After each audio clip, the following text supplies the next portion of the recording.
Hi everyone, and welcome back to the European Training Foundation's Learning Connect live conversations. And today, tradition and innovation with a sentence. Crafts are not practices of the past. On the contrary, we see crafts as a vital and vibrant sector that can and must be sustainable and responsive. This sentence opens an ETF publication which was published this week and which reflects on craftsmanship and the future of the craft sector. It is a publication which is very relevant because it acknowledges that in an era of rapid technological development, which is characterized by fast production, craftsmanship is gaining appeal and handmade products are recognized as precious treasures, but the sector requires more and more upskilling and reskilling practices, which are key to ensure that professionals keep the pace of change. So in this live conversation, which I'm realizing I'm having some issues with my voice, but that's the fact of being live. I hope things are getting better now.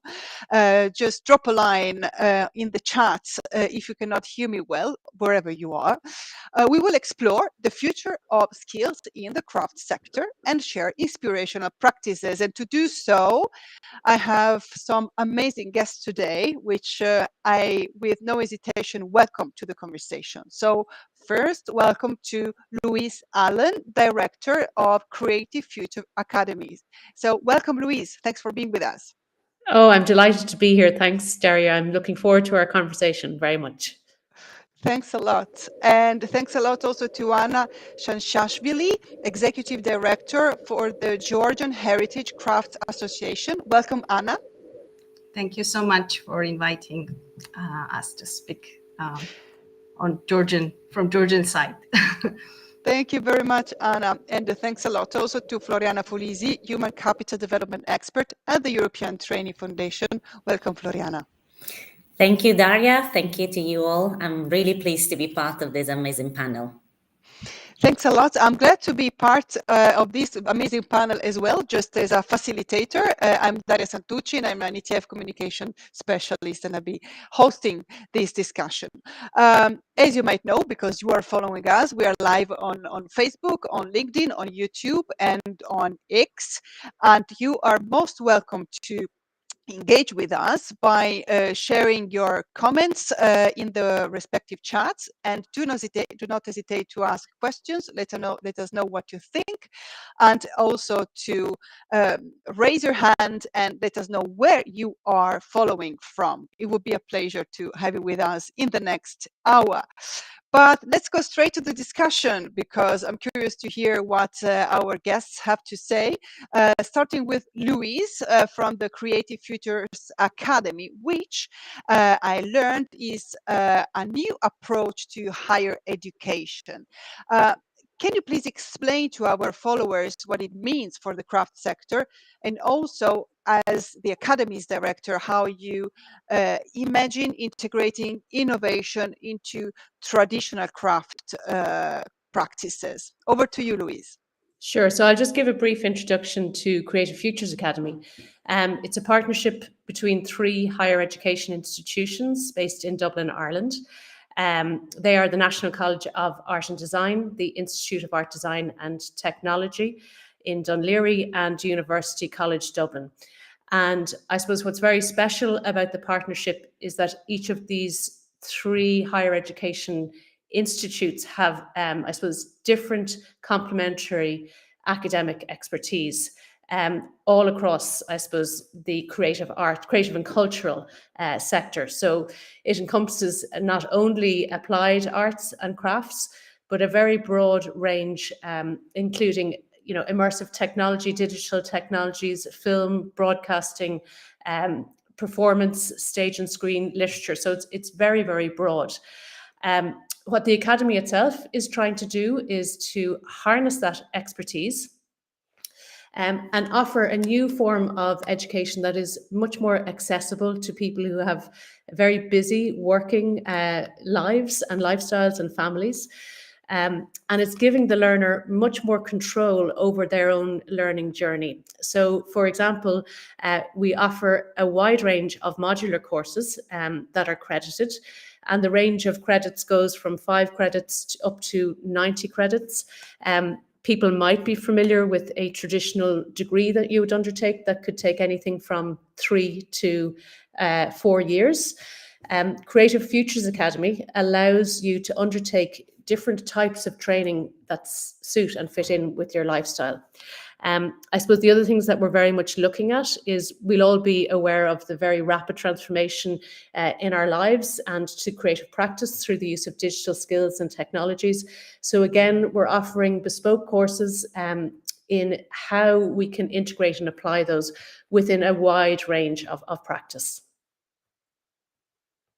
Excellent. Thank you very much, Louise, for providing an overview on what the Academy is doing. It sounds super topical and very interesting. And I'm also seeing from the chat that there are a number of followers from everywhere who are already waving their hands. We have Alda from Malta. We have Inga from Georgia. We have the World Craft Council Europe, Nico, we have Nerka from Sarajevo, so please keep on engaging with us.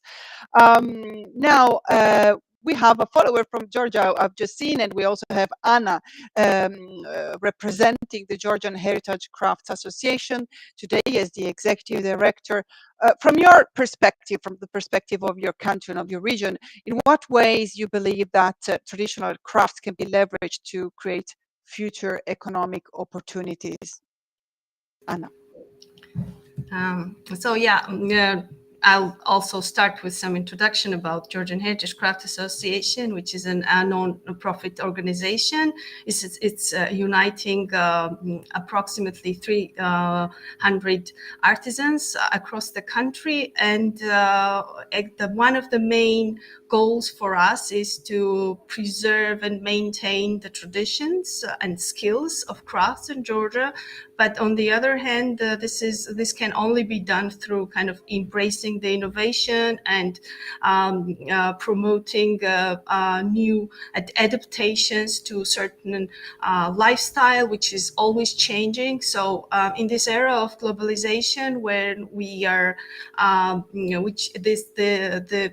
emphasis on handmade, on the traditional techniques is very important because it's kind of maintaining our cultural diversity all over the world. But on the other hand, craft is a source for economic empowerment of communities, and especially in rural areas. And this is what our association is mostly doing.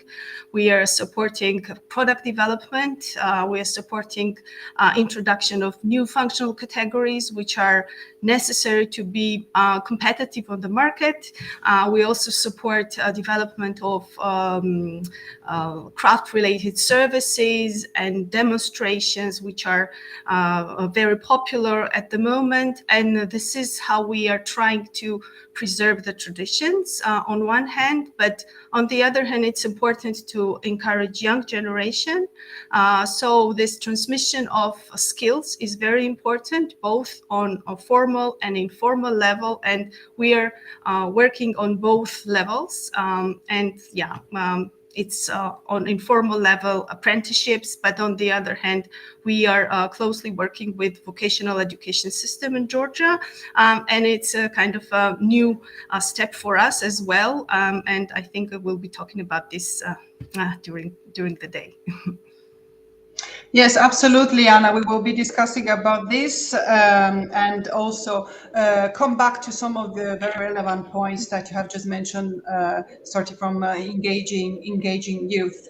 Floriana, from your expertise at the European Training Foundation, which is the EU agency which is supporting the European Union in its external action in the field of skills development, how do you view the intersection of skills development, tradition, and innovation in the craft sector?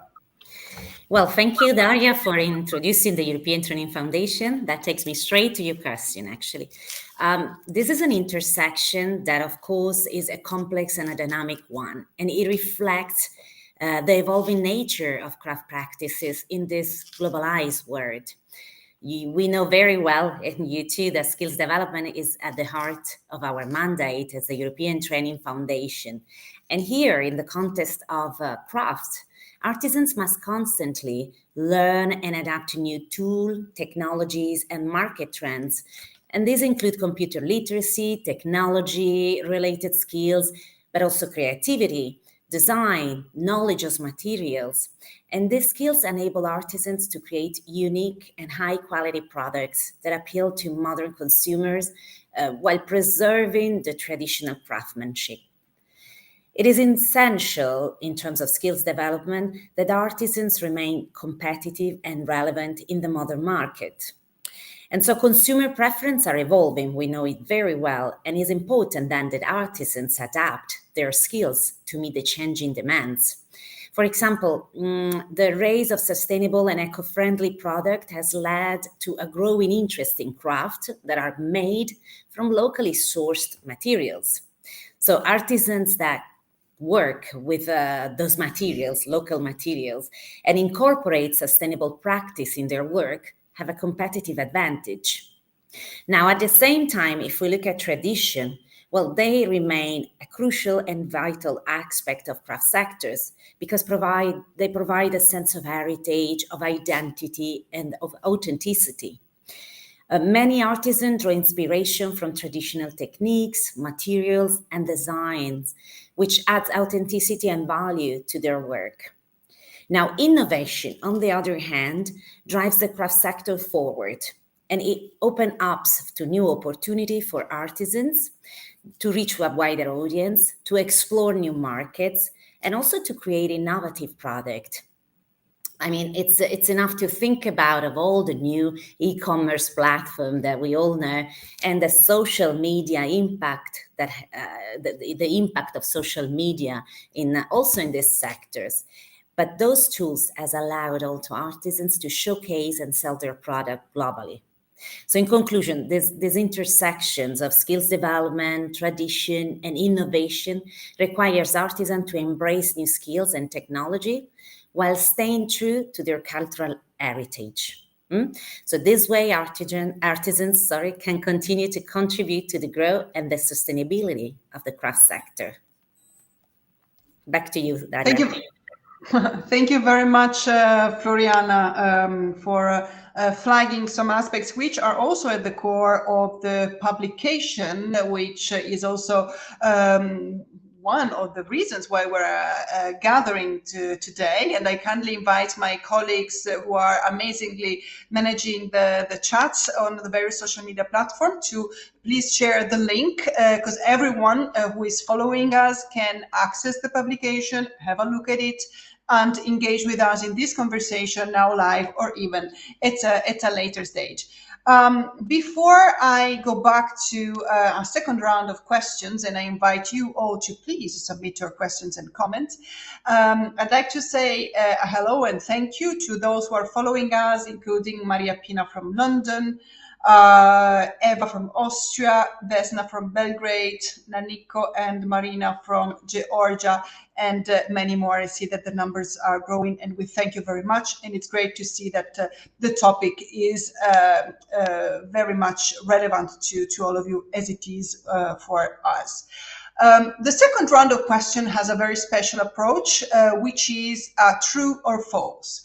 I will ask our guests, I will present a statement to our guests and ask them whether it is true or false. And of course, they are more than invited to explain why. I'll begin with Luis. So Luis, the Creative Futures Academy advocates for the use of new technologies in traditional crafts education to enhance skills development. Is this true or false, Luis? It's very much true, Daria. I think through the history of craft and making, everybody will remember, if we go back to the Industrial Revolution, that William Morris was leading the group, I suppose, a group that was advocating for the handmade, for craft practice, for the integrity of that tacit knowledge of materiality.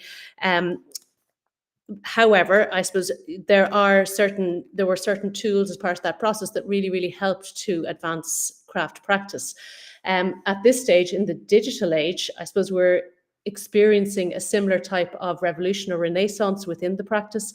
And I think that there's an argument for both sides, both for, I suppose, ensuring the protection and the handing on of skills, is particularly ones that have been handed down through generations, and we have incredible heritage and history of that throughout Europe.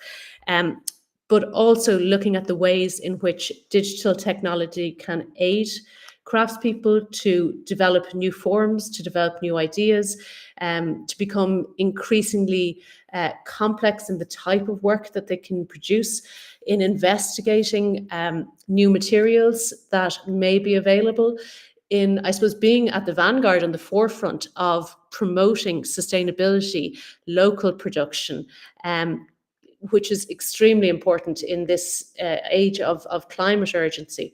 And, Creative Futures Academy are very interested in partnering on those kind of programs.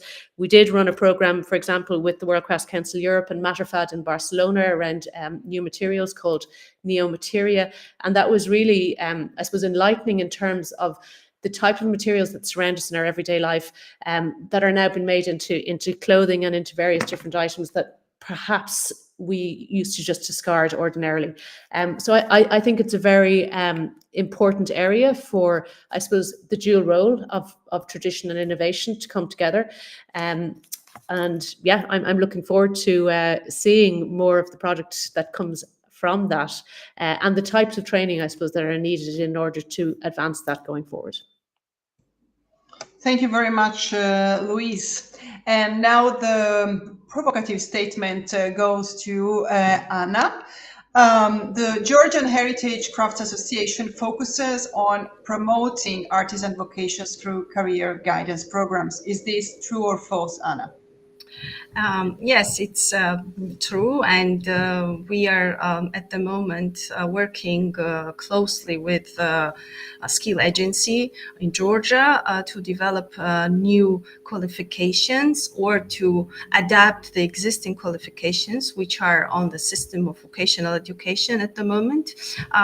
This is a new reform for Georgia because this idea of creating sector skill organizations.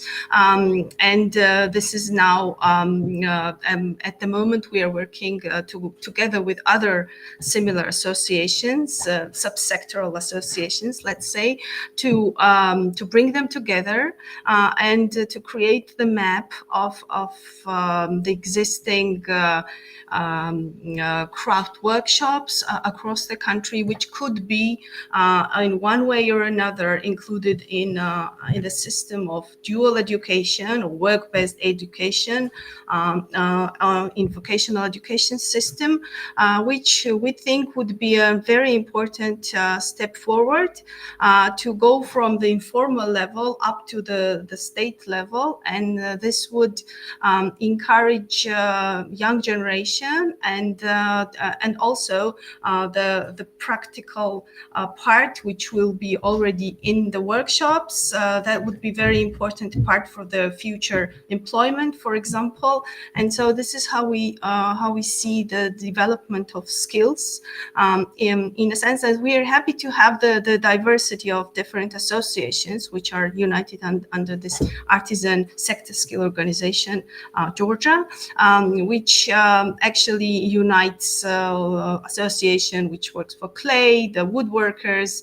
and also I'm happy to have some organizations which will work with restoration conservation skills, which are very important part of our heritage on one hand, but they're on demand at the moment because Georgia, as many other countries in Europe, has a lot of heritage which has to be preserved, and you need to have the skills for the preservation of the ancient buildings and traditional vernacular architecture. So and also other parts of even crafts, which is part of the museum collection. So I think that this holistic view on different fields of crafts and bringing them into the system of vocational education is very important topic for us.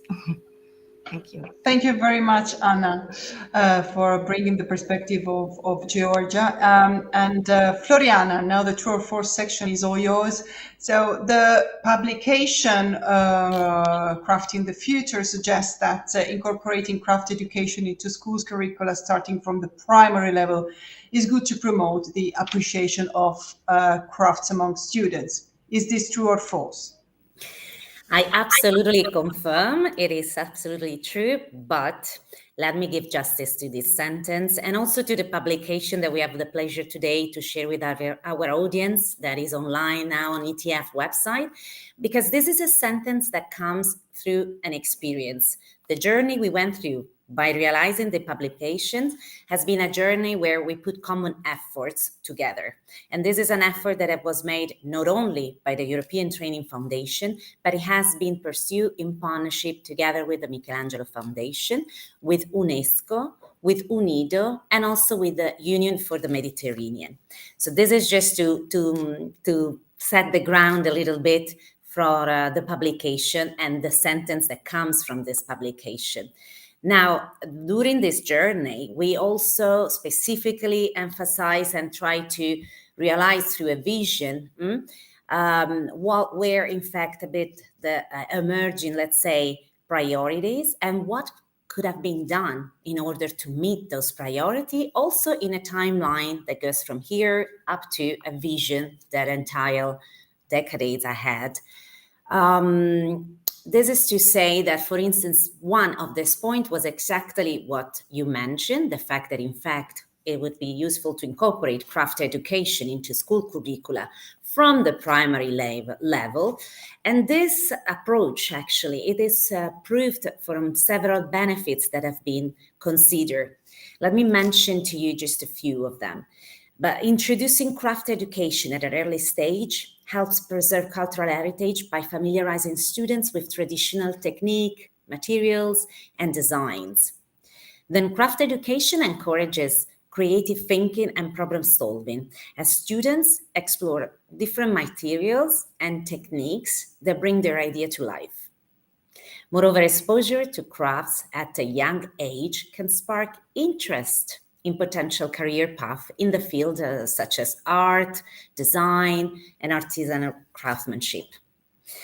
There is also an environmental impact that is emerging because teaching students about traditional crafts and sustainable material promotes an understanding on the importance of the environment, but also of preserving natural resources.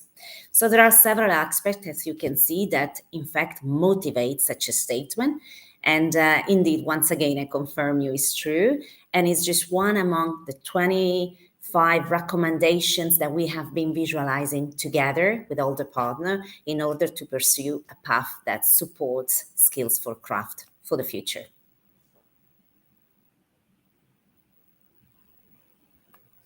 Thank you very much, Floriana. I think we lost some of the last seconds of your answer, but we've grasped the meaning of it. Thank you so much. I see a comment from our audience, which I'd like to immediately bring into the conversation, because it's nicer when it is shared and participatory, from the Bright Moon Weaving Studio. Flagging that practical craft heritages need to underpin any tech and digital. These sustainably future-proof crafts against any infrastructure or energy crisis, whereby manual tool skills are essential. I think that Floriana, you have mentioned several times the word, more than once, the word sustainability is one of the big opportunities for the craft sector to be at the forefront of the current changes in societies. Is there anything more that you'd like to elaborate on, also following the discussions that brought to the publication?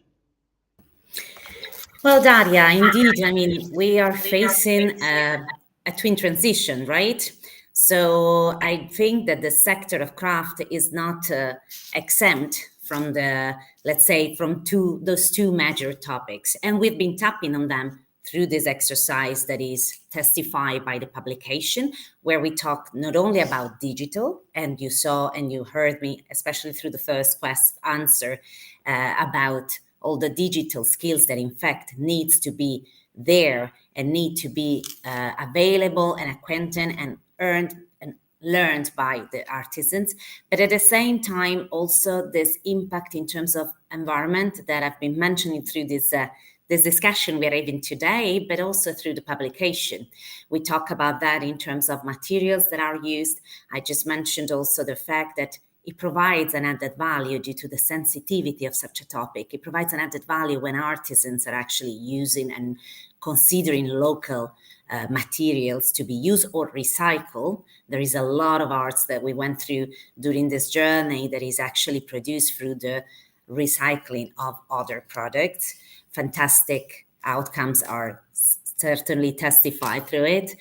And also in terms, as I said, of educational aspects, as I just mentioned, and I'm sorry that at the end of my answers before got cut, mainly because I was listing basically the benefits of approaching education, craft, let's say topics already early education. And the last point of this proof benefits was in fact tapping environments, because there is a sort of touch on awareness raising of kids and students in school through preservation of natural resources.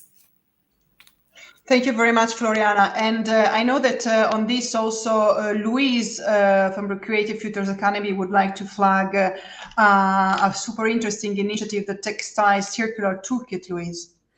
Yes, so Creative Futures Academy is running a project around circular by design, and the first iteration of that focused on the textile industry, really on how we can design out waste, how we can keep materials within the supply chain for as long as possible so that they don't go to waste, how we can regenerate natural systems. At the moment, I think on average in a year, there's 100 million garments produced globally.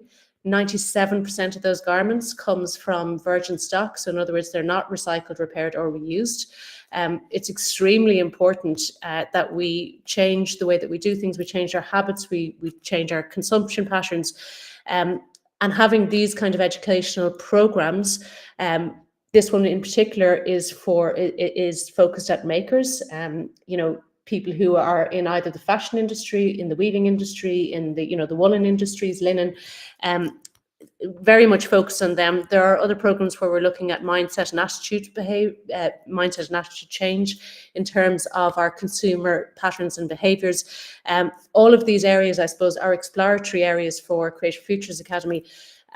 And I think for other educational institutions that really are going to define the future of the planet, of the planetary boundaries, of ways that we can live within those planetary boundaries, and extremely important. Thank you very much, Louise. We have two more comments and questions, but before taking them on board, which I promise I will do, I'd like to address a question to Anna, because we are tackling, let's say, as Floriana said, the twin transition. So green on one side and digital on the other one. And I was wondering, when you think of the craft sector, you often might think of individuals or small companies.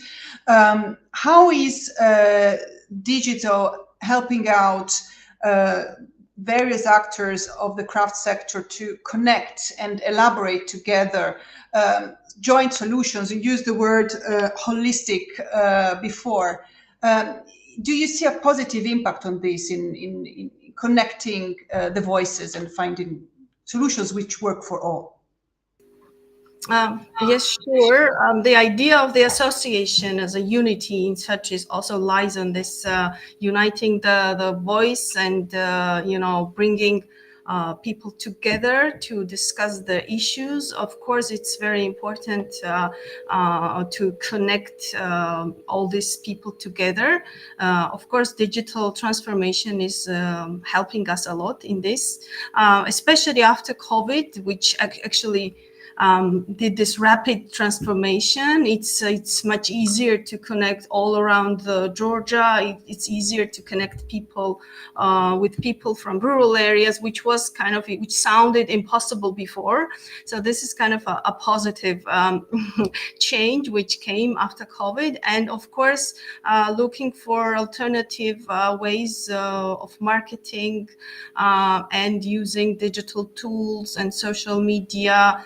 Also, like something like Etsy platform and other similar platforms for marketing are very important. And this became a significant skill which has to be integrated into the craft education, because otherwise without that surviving in this environment, it's becoming impossible. So of course there are people which need help in that, and so the association of course is ready to do this work, but it's a skill for the future which has to be integrated in craft education.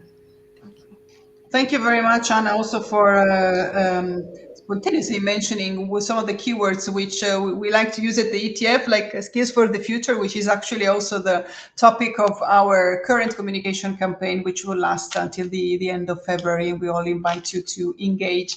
I see a very nice comment coming from Gozzo. And the message is, I agree 100% that education have to take the opportunity and have the keys to open the doors. Stands for all crafts will be a relaxing and healing therapy for all stress.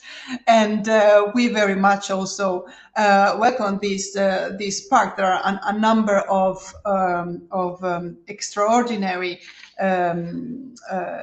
values, list of valuable aspects of craftsman products.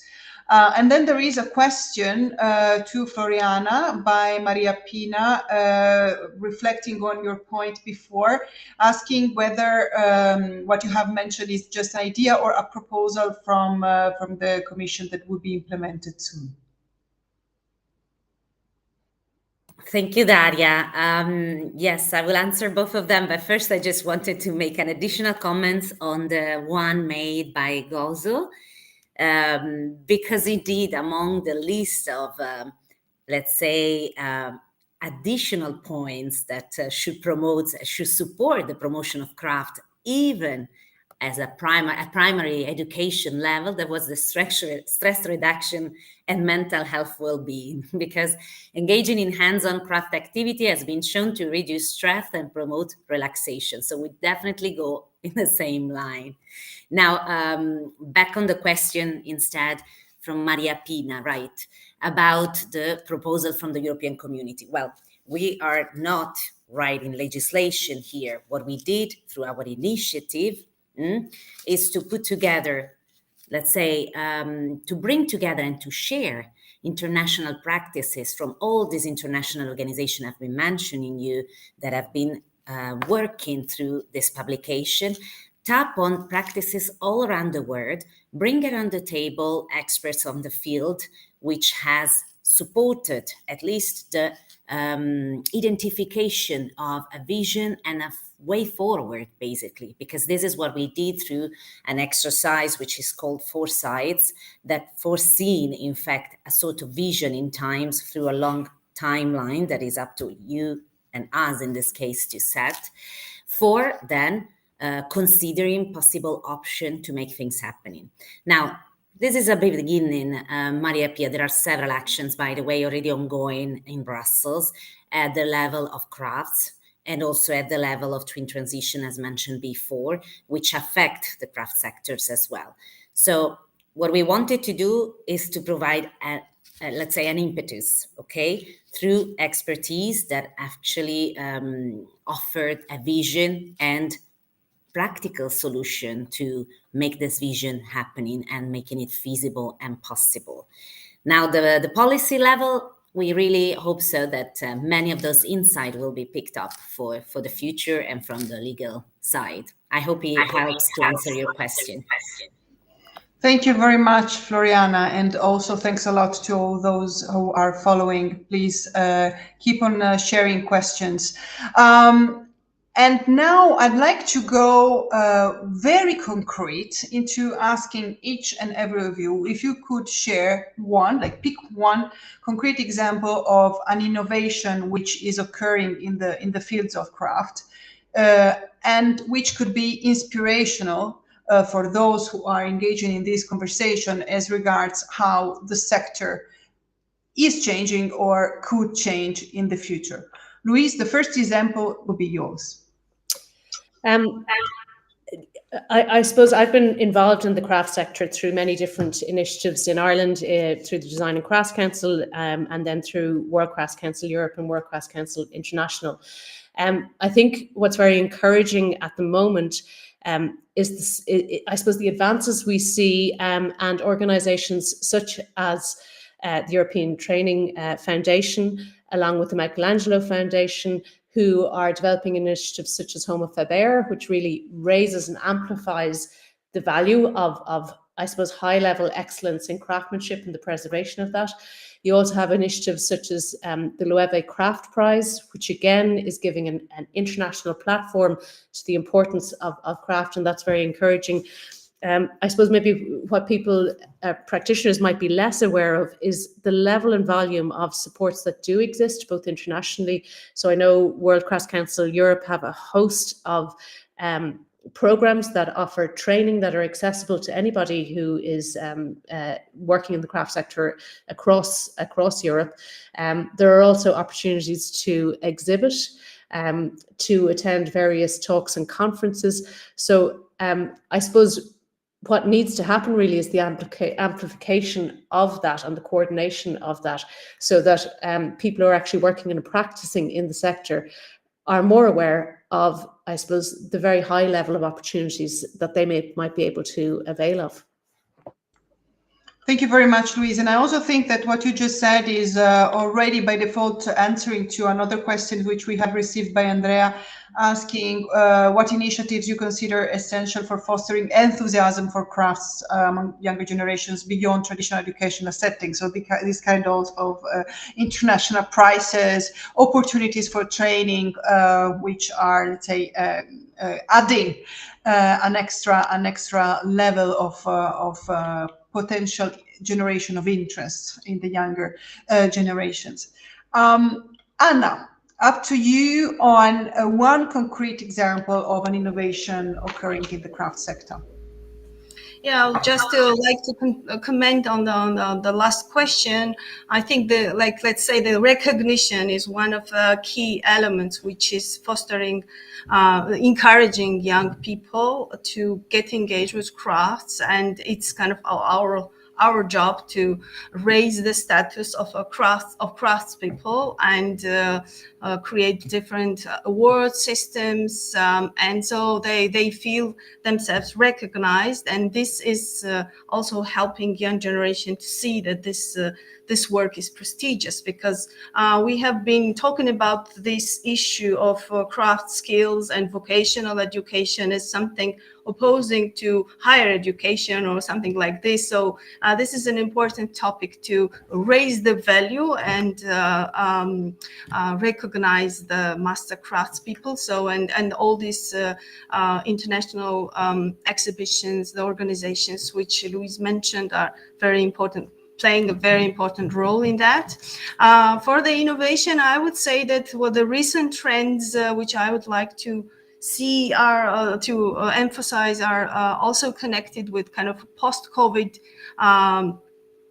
trends which are occurring, for example, in tourism. But people are looking for more experiences, and craft experiences are gaining more and more importance in that. So if we consider some skills, so like teaching and demonstrating and storytelling skills are very important for craftspeople to embrace, to keep up with this new trends of giving more experiences to visitors. And it's also another source for income generation for craftspeople.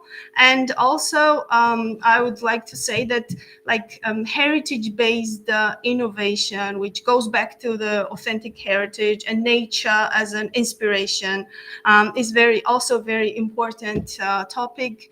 In this sense, I think that museum collections are kind of a rich repository of themes and patterns and ideas for innovation.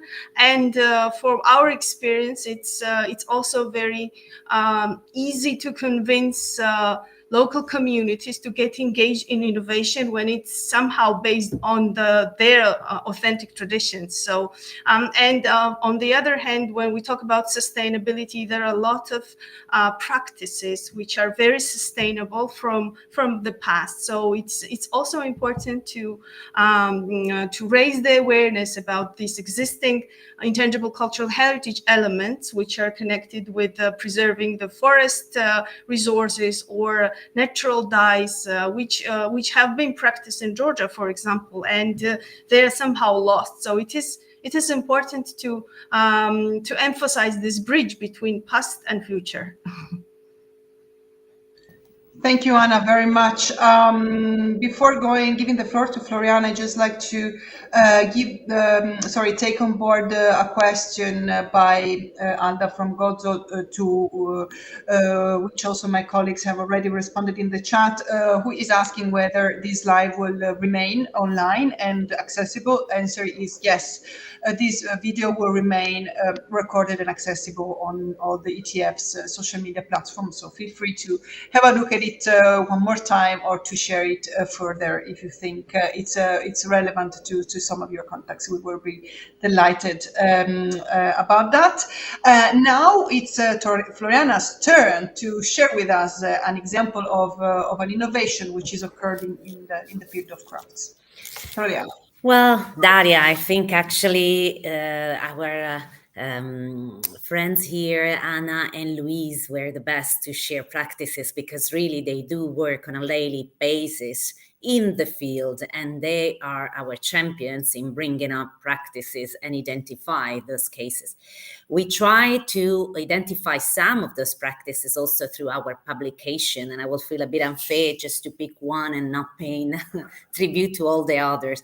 I have to say that I like, let me maybe allow just this, I like, first of all, and you used this term before, as joint effort. I like the word join, because I think that when you join effort and energy, something good can come out of it. And it makes me thinking, for instance, of an opportunity that is done by the Michelangelo Foundation, where we bring together students in the craft sectors, which is practicing on artisans and with his savoir-faire, so working with hands together with a designer. I like very much this type of merging creativities and making things live through joint effort. On the other hand, you know also that I'm very sensitive on the fact that to me in education, the practice at workplace is crucial. And it is something that also in the craft sectors, of course, I mean, we're talking especially in certain profile for the hands work, it is very important that students has the opportunity to practice. And in this sector, sometimes also due to the size of certain business, it is very difficult to get such an experience and to learn from what we call the master of the artisans. So let me just mention still also another initiative that recently tapped on my door that I want also to familiarize with, which is Bottega Scuola, and is very close to our territory because it's made from the province of Siena. And also in this case, they look at profiles that are a bit disappearing, techniques that are at the risk of disappearing, and they offer the opportunity for a major part of practices in bottega to prevent and to preserve those type of techniques. So I don't know how innovative I've been to bringing you those examples, but I believe it is very important to pay attention and keep an eye on the practice for the developing the so-called savoir-faire. Thank you very much, Floriana. We have roughly 10 more minutes for our conversation, and I got inspired by what you said, and it made me also connect the dots on the various angles that we are willing to bring to the discussion in our Skills for the Future campaign. And very recently, we have distributed on our social media a short clip of an interview to Real Miller, who is an expert in futures anticipation. And I won't quote him properly because I'm remembering what he said. But what he flagged is that anticipating the future is just about our imagination. And the only way we can build, for example, in this case, opportunities for skilling, reskilling, new job markets, is about developing our capacity to imagine how the future is going to be. And I'm sure that my colleagues will share the link, because this is a video I would recommend to all of you. And when you are talking about the creative industry, and the craftsman activities, I think of really highly imaginative, creative people, not only, of course, with strong creative and technical skills. So now I'm reverting this question to you. And if in few words, each of you could share your view on how you imagine the world of crafts in 2050. Which is 25 years from now. We've seen how many changes we've been experiencing in our lives, even in a bit of an unpredictable way, just in the last 5 years. So how do you see the future of crafts? How do you imagine it in 2050? Louise? I'd like to answer that by going into the past to look at the future. When I grew up, my mother was a great collector of Waterford crystal that we would have had in Ireland, Ashford pottery. Her clothes, she used to own a fashion boutique at one point, but she was always very conscious of the quality of material, of the time that was invested in making.